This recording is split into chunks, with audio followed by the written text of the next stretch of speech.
We're going to have a panel now.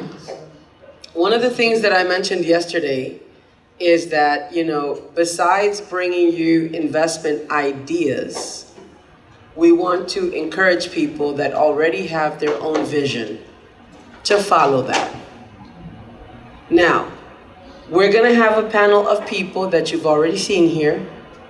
One of them is new, who ventured into setting up businesses in the Dominican Republic. What has been their experience? We want you to hear the experiences of those who have decided to come here. Some of them have gone into real estate, which is the popular choice, and others have decided to go a different route, okay? So we're gonna hear real life experiences of people who set up different type of businesses coming to the DR. What are some of the challenges they faced? Okay, what have been the benefits? What is the advice that they have for you, those who want to come and invest in the DR, set up a business in the DR, okay? So I want to welcome our panelists now. Come on up, guys. Okay. So, even though real estate, as I said, is a favorite of people, we do have examples of people who have come here with different ideas. Real estate, Veronica has a bar and a restaurant. Alex went into his app, okay? We were gonna have someone else here, which is she was in the cocktail yesterday that, she heads up Dominican today. She's German, Monica Harrell, very good friend and, business associate. She started Dominican today. So these are all business ideas that they got and developed here in the DR, right? We heard a little bit about Bart's story. He made me cry. I can't stand for him to get up here because my mascara runs every single time. He's a tearjerker, this guy. But yesterday, when you came, Bart, the interesting thing about how you approached it is that you first came to the DR and then started noticing the need. Mm-hmm. And that's how your zipline got started, isn't it? Yeah. Tell us a little bit about that. When you came, when you first came to the DR, you had nothing. How did the idea start to come? My family had come on a cruise ship. I did the DR on a motor like this. I did it with my North Face backpack, just like this, on motorcycles over the whole island. And I really liked the DR. We went to Cabarete, the Zona Colonial, Santiago, Jarabacoa. I did it all. And I never made it to Samaná. I actually made it to Las Terrenas 16 years ago. And it used to just be one little loop, right? And everybody had, there's a bunch of French people there, and they had their little four-wheelers with little baskets in the front. Mm-hmm. But it was nothing like it was compared to today. And then, my buddy's like, hey, there's a place that's supposed to be cool. It's called Samaná. I'm like, dude, we've seen it all. Let's get out of here. And I was convinced that I wanted to go to Costa Rica and build out different projects. So my family came on the cruise ship, and they said, Bart, have you ever been to Samaná? I'm like, it's all the same, I'm not interested. I want to surf and scuba in Puerto Viejo in Costa Rica. And my brother said, no, man, this place is calling your name. The vibrations are bouncing everywhere. You got to go there and check it out. And I said, I'm not interested. And he said, if you don't do anything else for me in your whole life, you got to go just check it out. And I already had my plans of wanting to do the Treehouse Village. I didn't know where God was going to take me. And so when he took me back there. I told my brother, okay, I'll go check it out. I bought a ticket 2 weeks later, and within the first 3 weeks, I put together the land deal to do the zip line. My brother had said to me, one of the fastest growing activities inside the cruise ships were the zip line. And that's really where the idea was a derivative of. And when they came to the Samaná port, they just noticed that there was nothing going on there, and that there's so many things that could transpire. So that's basically the basis of it. You see, and this is one of the things I like about Bart's story, is that the idea came to him by observing. You don't need to come to the DR with a ready-made plan because this is what I did in the States, this is what I did back home. Because when you're here, being in the country, you're going to see the needs that there are in the respective areas, and that's where your investment idea may come from. So notice that in his case, he went to different parts of the island. He toured it. Okay, and finally, when he goes to Samaná, he's like, the zip line. And the idea was born from that, a very successful idea, because that zip line is very popular. Now, I'm not going to do it. You will not. This man has tried everything in the book to get me to do it, but I'm a natural chicken. You know, I hide my leg flaps behind my clothes. I'm not going to do that. But you have to see the amount of people that flock to this zip line in Samaná. So the idea came to him when he was here. So a lot of times I tell people, and I do this in my YouTube channel, come to the country. Even when it comes down to figuring out where you want to live. You don't have to come to DR knowing this is where I'm going to live. Vibe. Go to different places. He said, I have nothing to do in Samaná. I have nothing to do there. And then it turns out that Samaná is the place to be. He will not leave it. So when you come to the country, don't feel like you have to determine where you're going to be. Explore it. See how you feel. Go to different areas. You know, there are people that want to go to a beach town, and then there are people that just want to live on the sticks. I happen to like campo. Campo meaning the rural areas. You know, far removed from. So sometimes the idea may not be clear. Get here. And the idea will occur to you. Okay, that's very important. Now, he obviously got into real estate in Samaná because being in Samaná, he saw its natural beauty. And being the mad, you know, genius that he is, he started getting ideas of what designs could work. And the tree house was born. Okay? So here again, you get here first. Now in Alex's case, it's not about real estate. Not quite. No, not quite about real estate, but a little bit. Well, my story actually starts with the Dominican Republic back in 1992. Okay. I was in the military, you know, and I remember like yesterday, I was in this system that they call AIT. So once you get off the basic training, you go to the AIT where you start to learn, you know, your skill or trade. Mm-hmm. And so I was going to eat breakfast one morning, and I'm from Atlanta, so I'm in the deep south. And I saw somebody, I don't know what it was, I just saw something floating across, and I said, oh my God, what is that? And it was my first, I guess, experience seeing a Dominican woman in the military, so I was like, and so my first words to her were, I'm going to marry you. And 30 days later, you know, we got married. And so I was like married in 30 days. This man don't waste no time. No, I'm saying, so, I mean, and then we... Well, he declared it to the universe. Yeah, I said, okay, you know. And so when we finally came to, in 2000, to visit the Dominican Republic, you know, the capital, me being a lifelong entrepreneur, I just saw, I was like, oh my gosh, you know, there's so much that can be done here. And at that time in 2000, computer programming and computer science was a big deal. And that's something that I've always been into. So I was like, I could do so much here in computers. But I never really got the time to expand on it, you know, because just, it was a different time back then.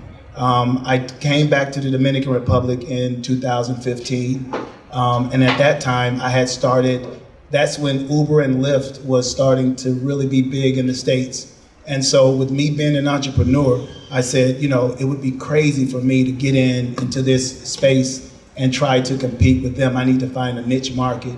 So what I ended up doing was going to the government and getting a government contract to take people from their homes to the doctors, which is paid by the government and Medicaid. So I did pretty good in that. And which brought me to 2019, and I said, you know what, I want to take this to the Dominican Republic. And so I brought it to the Dominican Republic, and but I wanted to do it differently. Again, niche market. I knew the cab drivers here, the cab companies were having an issue with Uber coming in initially. And believe it or not, people told me, they said, you can't get the cab companies together to, you know, make this happen. And I was like, well, I'll try.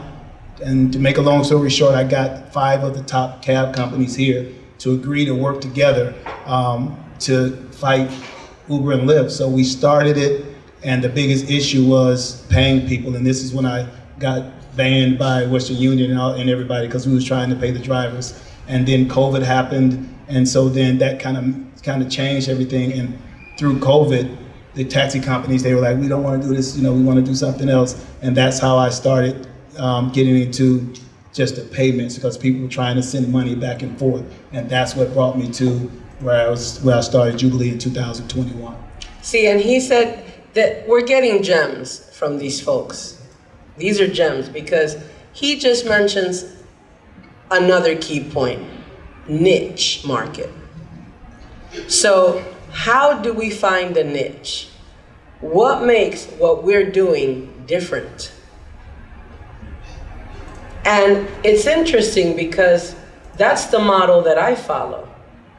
Yes, I do immigration and handle, immigration, but my specialty, my firm's specialty, is immigration through investment.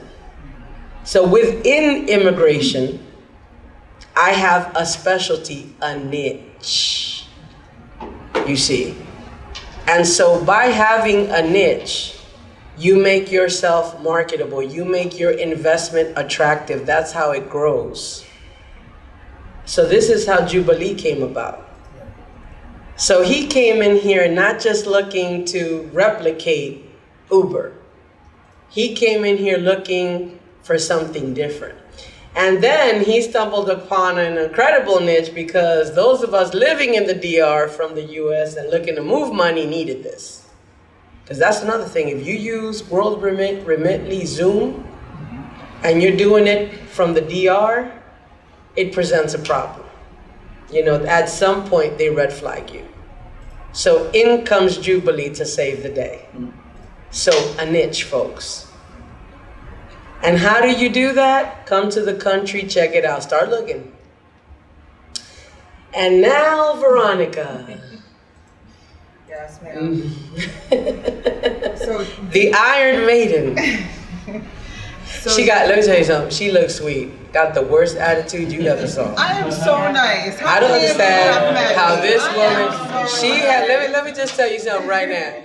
She set up a bar, you're gonna hear about this now, in a very uppity neighborhood. I could send this child to the ghetto, and the criminals will be running scared. They take care of me. Okay, you could take the girl out of Brooklyn, but you can't take Brooklyn out the girl, sweetie. That's how it is. You mean Jersey. Same difference. Same thing.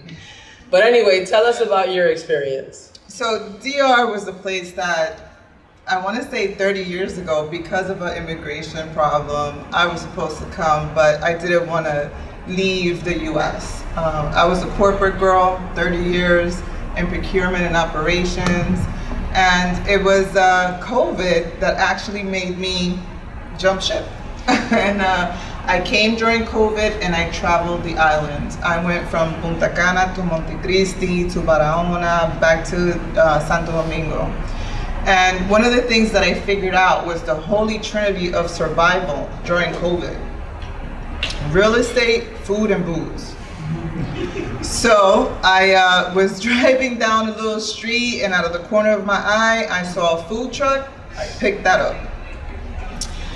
My husband had a couple of nightclubs before the pandemic, and of course with the pandemic that went away. But he always wanted to do a little bar, so we were driving down one of the main streets off of Churchill, and we bumped into a little colmado, a little store, and we got that and turned that into a bar. And then I parked the food truck in front of the bar. And I sold more food and liquor than ever before. He did more liquor sales than the nightclubs during the pandemic. And we had to close at 12 on a Saturday. 12 noon, not 12 midnight. So it was an interesting time to sell liquor in the DR. And then I said, okay, I want to go to a beach town. So I drove to Boca Chica, which is the closest beach to SDQ. And I found a little corner that had the same name as the bar that I just bought in Santo Domingo. So I got that too. And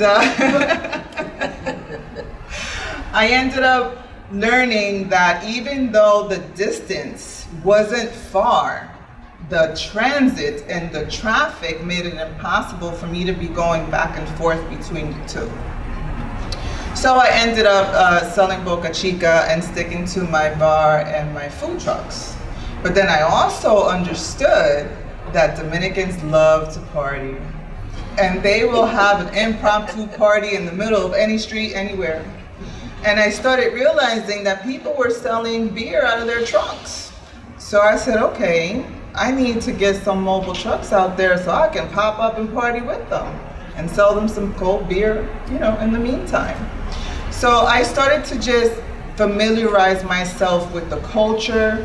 I didn't want to live in SDQ. I wanted to live in Samaná. It was one of the first places that I said, I need to retire here. But I also knew, as Maria mentioned before, all the checks are signed in SDQ. So I knew that I needed to figure out how to move in Santo Domingo. She's gonna talk about later on the 101s of buying real estate. There are certain things that you need to do, and if you can afford Maria, by all means, she is good at what she does, right? You did not have to say that. I mean, sure with that kind of candidacy, I'm never gonna reach president. But there are some things that you can do on your own, right? And I love Maria to death, and I use her all the time, right? But you do have to understand how to move. Wait, hold on, let me, no.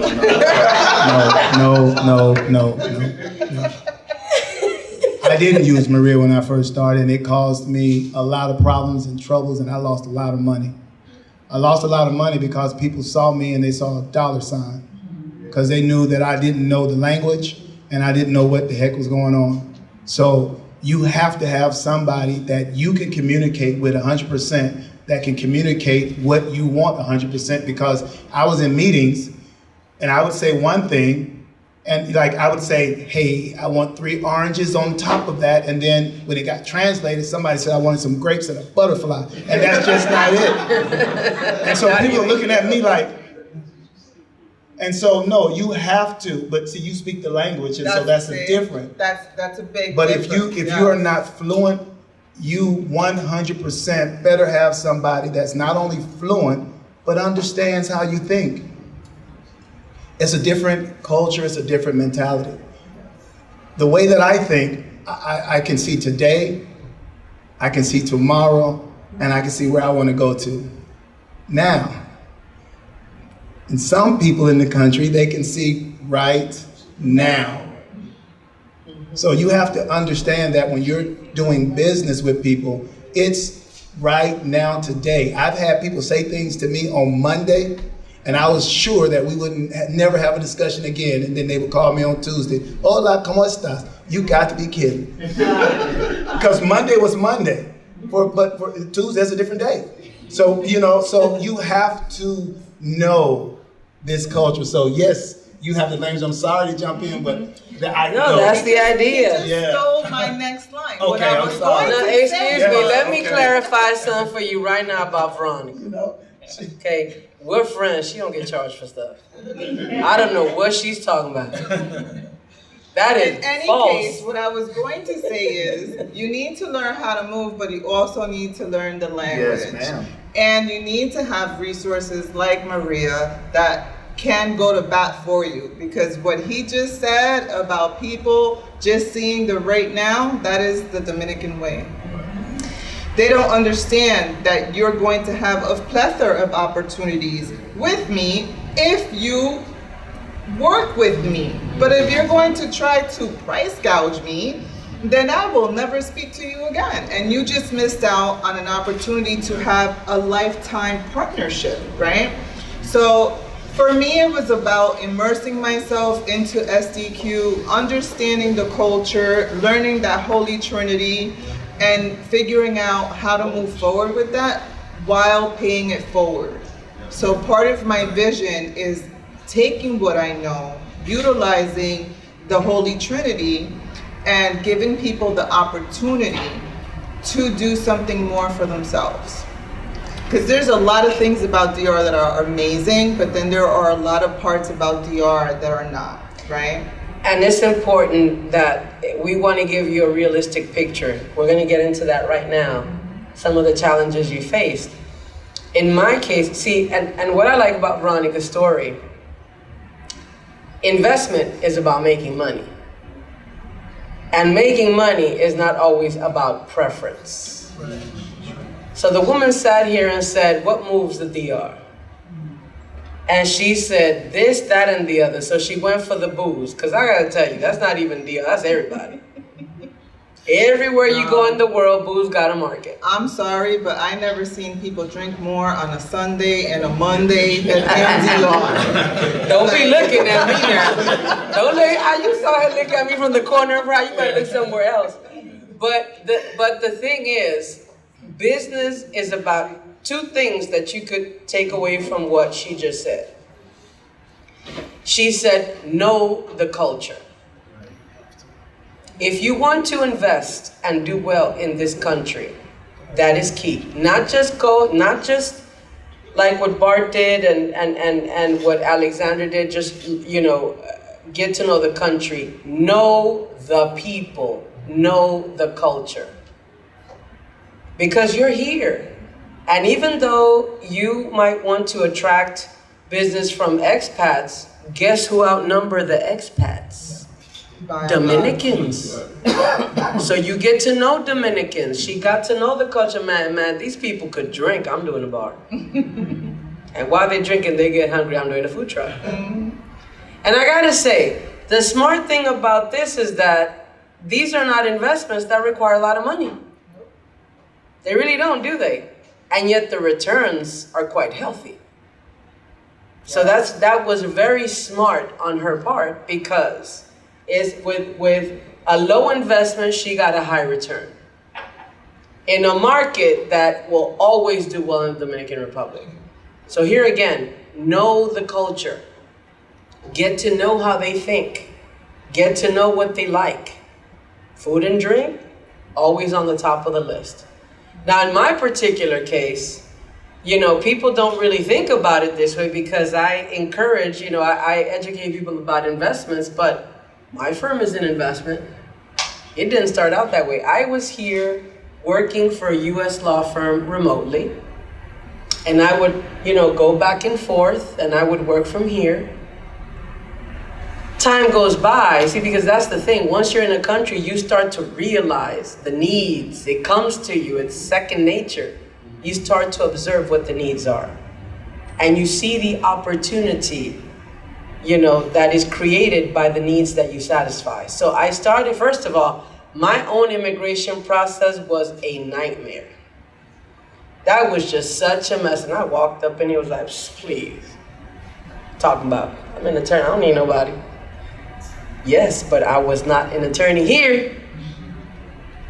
I didn't know about how law worked here. It's based on two different laws. The U.S. is based on common law, and this is based on French law. And then the customs within the law were very different. So I came here and I was like, man, this is a mess. So 7 trips to the Capitol. Everybody giving you a different answer. I'm like, how do people do it? And back when I got to the country almost 20 years ago, you didn't need a visa to come here. You could just come here, like people would just live here and whatever. They would just, immigration was all over the place. You could just live here, have a business, you didn't have to do anything. And if you decided to have residency, you didn't need a visa. You're living here, you know what, let me get residency, let me get a couple of documents, and that was it. And it was all analog. Now you have to get a visa from the country of origin, the consulate from the consulate in the country of origin, you have to come in here. It's all audit, it's a process. But it's like I've said in my YouTube channel, different administrations come in with their own particular vision. Even though coming in with a visa for residency was always in the law, it was never enforced until one fine day. That's how everything works here. No prior warning. So all of a sudden, this became a necessity. For 2 years, this was a mess. People living here for decades were like, what? So, when I saw this, I remember back then I had a partner, and we both said, you know what? We need to help foreigners get their status here. We need to do this because a person who doesn't have any, ties to the country, who doesn't speak the language, how would they even do it? We couldn't fathom how they would even, get status. And shortly after we partnered up and we started the firm, that's when the immigration overhaul took place. So it even became harder. It's funny how the universe works. We were already in place, and shortly after, this tidal wave of change came, and people were disoriented left and right.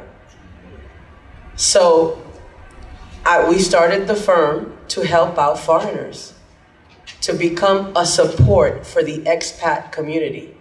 That was our focus. And as time went by and the world started to change, the niche market, we started focusing on the investment side. 90% of what we handled now was residency through investment, because as we learned, it's easy here, right?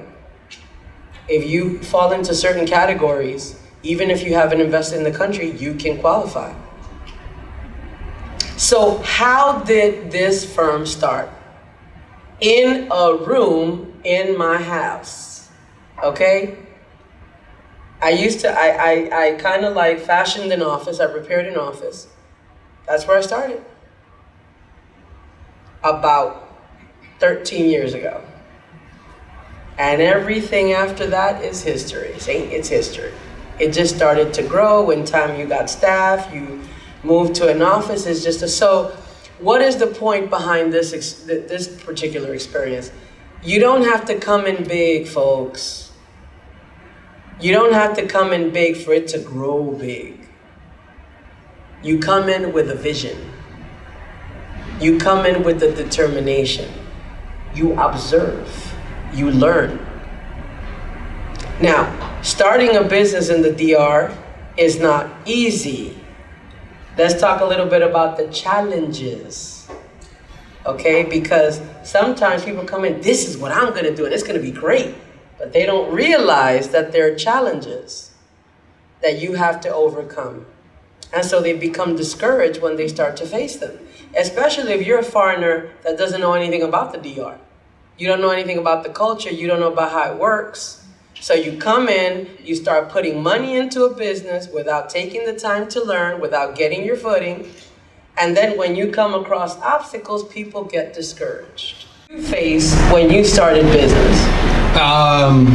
That's a great question. Everything that they've said, like every word that they say, raises a little bit of like height and awareness what I've gone through, right? For example, they're tigres, right? There's people all around that look at us like the golden goose, and they want to put their little paws on the golden egg right away. Yeah. And so the first thing that I learned here is like, I come from Idaho, where everybody's like, hey, friend, how are you doing? Would you like some fresh eggs from the chickens? Like everybody's really friendly, and we all like believe in each other. I'm not from New York, I'm from Idaho. When I came down here, man, I was, fresh blood with those sharks. And it was some of the best experiences of my life, because what I did is I thought I could trust like that. And I learned really quickly, $30,000 later, that quick, that guy actually wasn't my brother, and the money come in and was going right back out into his pocket. Learning the language, right, is a big deal. And they speak Dominican, que lo que, con que lo que, mi gente. It's a different language, it's a different cultural thing.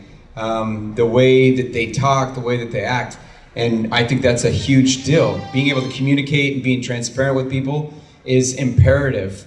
I think starting from the beginning, like Maria would say, is just having things in order, doing the small things so you're compliant with their rules and regulations. How many times have I had issues because I didn't do it the right way at the beginning, and someone would show up and be like, hey man, I'm from Medio Ambiente, I'm from the EPA. Oh, you didn't have that permit? Oh, okay. Hey, amigo, tú sabes, él no tiene papeles. And then I'm like, what's going on here? Oh, you don't have papers? Oh, I'm sorry, but we can do a little thing for you over here and help you out. Just this time, because you're a good gringo and you're helping us. And so there's just thing after thing.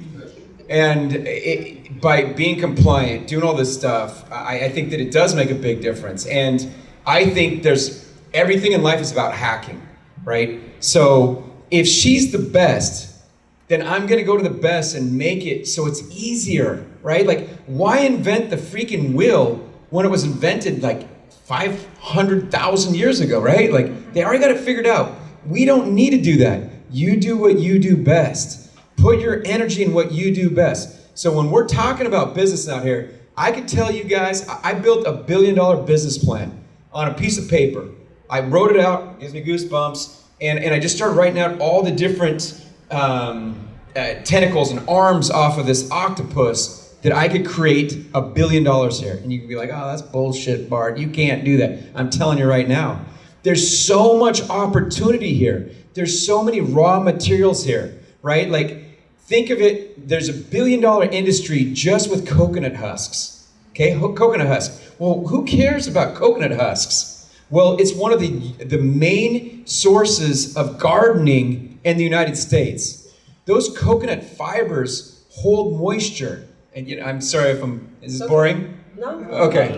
Not at all. But coconut husk holds moisture. And I didn't know this. So a lot of gardeners will go out and they'll buy billions of dollars of coconut husk to put in their gardens because that moisture helps grow the plants. Something I had no clue about. Coconut oil, right? How about a Saturday's market in the United States, right? And you have your own little branding and you have coconut oil. You know how much coconut oil is worth and how much you can get it for here? How about little coconut bracelets? I used to make those for all my clients at the Treehouse Village. So when you come to the Treehouse Village, I give you this really cool thing that's a Dominican Treehouse Village made out of a coconut shell. It was the coolest bracelet ever, right? How much could you sell that for? Larimar. I mean, I could just go off product after product. How about vanilla? They have great vanilla here. How about honey? There's all these products that you can export, but then here domestically, like where we're at in Samaná, we're getting 2 new cruise terminals. 10,000 passengers a day. So I'm in this meeting with a bunch of people, and the Jewish guys, they're always in the forefront. Those Jewish guys, those guys are real ballers, dude. Those guys know what's going on. And they've already bought the land to build their jewelry stores there, because that's what they're really good at, right? But imagine 10,000 people coming off the cruise ships. That's happening in Samaná. So you just go around and you watch and you observe. You see what things are going on. From clothing to so many different aspects of everything. Like, for example, my kids are like, Dad, they're 11, 7, and 4. They're like, we want to make money. You make it seem so easy. And I said, okay.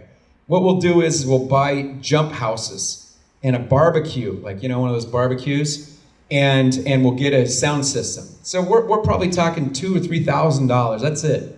And what we're going to do is, for my kids, this isn't my business, but for my kids, we're going to solicit birthday bounce house. So we'll go down to the Malecon, we'll get a generator, plug it in, and we'll blow up all these bounce houses. We'll make the hot dogs for the kids, because that's what they do here. We'll buy them their little pops, and then we'll have music. Dun, dun, dun, dun, dun, dun, dun, dun, dun, dun. You remember that song? I don't know if you guys ate. But that's another business. Compañía. Whatever it is. But my whole point with all this stuff is, it's really looking at what you're passionate about that you like. She talked about alcohol. I love that business, but I don't love that business. So for me, I personally wouldn't want to be involved with it because I don't drink.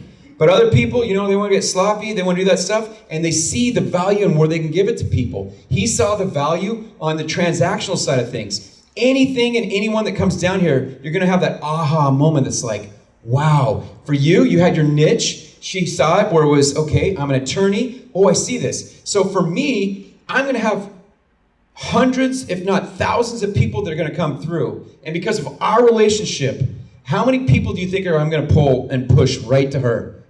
If she's nice. I'm going to send everybody over to her. Too late. And it's done. Yes, I want to kind of show you all how synergy works, because something you just said about the cruise ship. So mention if you would say that, you said that there were going to be 2 ships with 10,000 people coming off.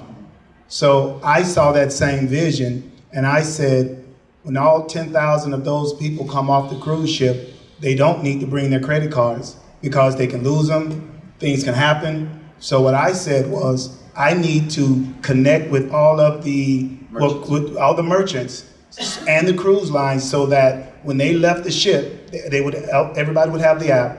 And so when they went to transact with the merchants, they would just have to use their phone, because that's the only thing they would need to leave on a cruise ship. Because when you leave the cruise ship and you have your cell phone, you have your wallet, you have all these things, if something gets lost in a day and a half, you're somewhere around somewhere else. So when you were saying that, that thought hit me a couple of weeks ago, and I was like, I need to, because I was driving through Puerto Plata, and I saw that big ship, and I was like, yeah. And not to digress a little bit, but here's a new idea that I had, like, especially a lot of you guys are getting into real estate. But so buying really nice tiles and things here can be very, very expensive. So like, I'm always trying to be a tigre, like a slick guy, trying to get a better deal, all that stuff. So what I did is I went to the Home Depot and I went to the clearance area right there, and all of a sudden they have unlimited supplies of tile for 99 cents. So imagine getting all the latest and greatest stuff that's in their 99 cents clearance rack, but that's top end stuff that can be brought here. And I'm saying that just to give different ideas on the possibilities outside the realm of just the real estate. Now on the real estate side of it, it's just endless. And Abel blew my mind because he was talking a lot on just the city, right? Think of just in the city, this place is popping. It's always gonna pop, it's always gonna be growing, and you can build a business off of that. I'm starting to talk with her, like, I need property management. You'd be like, well, Bart, what do you got? It's not today. It's the next 2, 3, or 4 years. There's so many houses getting built in my area, and I don't want to do the business. And you think about Abel, he said a big word. Yeah, it's only 20%, right? And that's how smart property managers are. You guys and we are taking all the risk, right? And let's say that we have $10 million of transactions and they get 20%, or $1 million, or $100,000 from one client at 20%. That's a phenomenal business to make $20,000 to make sure the toilet's clean. And so when you think in terms of a lot of these things, there's so much that's out there. But one of the greatest, I guess, pieces of advice for everybody is, if you don't speak the language, learn it as fast as you can. Because if you're gonna come here and play this game, you need to learn Dominican. Not Castellano from Spain, because when I came and said, felicidades, civilización, they looked at me like, what the heck? I had to learn this stuff in here. And when you learn the language, all it takes is something very easy. Learn the verbs. There's 500 of the most used verbs in the Spanish language. And then, if you only learn 10 to 20 words a day, that's not very much, 10 words. To walk, to run, all those things, 10 words a day, you can master the language in literally months. There's something that I wanted to mention, because we've discussed here how it is that you come here and you're kind of like a sitting duck, because everybody's looking at you with those like, man, this is the chance. We're gonna pluck this turkey live. But here's the thing, and I've said this in my YouTube channel, adhere to common sense. You're gonna realize that if you employ common sense in what you do, you won't be a sitting duck. I just don't know what happens when people cross the Atlantic. They will do things here that they won't do back home. Right, it's true. I went to this one event, very wealthy investor, so he pays one of the guys in the hotel where the event is to take him around. I said, you don't know anything about this individual, y'all just met.